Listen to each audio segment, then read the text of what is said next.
सुभद्रा योजन आसीगला एक बड़ घोषणा जहाँ आपण मैंने समस्ते जाणी रखा निहाती जरूरी जदि आपण मैंने एपर्यंत सुभद्रा स्कीम अधीन टंका पाई ना एक जानी राज्य में चतुर्थ पर्यायर टंका समस्त को मिल सारी एवं भी बहुत हिताधिकारी अच्छा जो टंका मिलना एमाने केवे सुधा टंका पाइबे आसतु संपूर्ण अपडेट जाना ता पूर्व वीडियो को लाइक करूँ सब्सक्राइब करना एवं सब्सक्राइब कर पाखर घंटी चिन्ह को दबाई दिंतु। एवं राज्य में चतुर्थ पर्यायर टंका 5,000 प्रथम किस्ती बाबदर मिल सारी एवं भी बहुत हिताधिकारी बाकी अच्छा जो मैंने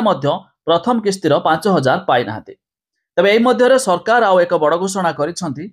सुभद्रा आसवाक जाऊँगी सुभद्रा प्लस तेज सुभद्रा प्लस अधीन गरीब हिताधिकारी झील बाहाघर करेंगे सरकार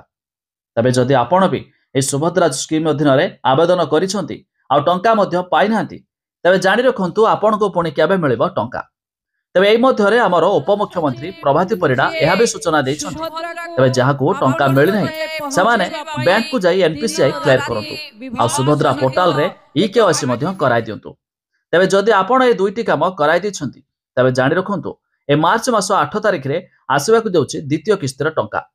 अर्थात जो मानकु टंका मिलना से एका बेले मिलिबो 10,000 टंका एमती कि जो मानकु प्रथम किस्तिर टंका मिल सारी से मार्च 8 तारिख रे आउ 5,000 मिल जहाँकि द्वितीय किस्तिर आउ 5,000 पाइबे तेज आपण चाहिए यार लिस्ट भी चेक करेंगे जार लिंक आम डेस्क्रिप्शन तेज जाणी रखु खूब शीघ्र आसवाक जाउछि सुभद्रा प्लस आ मार्च 8 रे आसीबो आपण मानकु जो माने आवेदन करिसेंती टंका पाई नाहंती सेमानकु मध्य मिलिजिवो तेज आपण माने केउ जिल्लारू वीडियो देखुछंती ताहा भी कमेंट करी जणाइबे।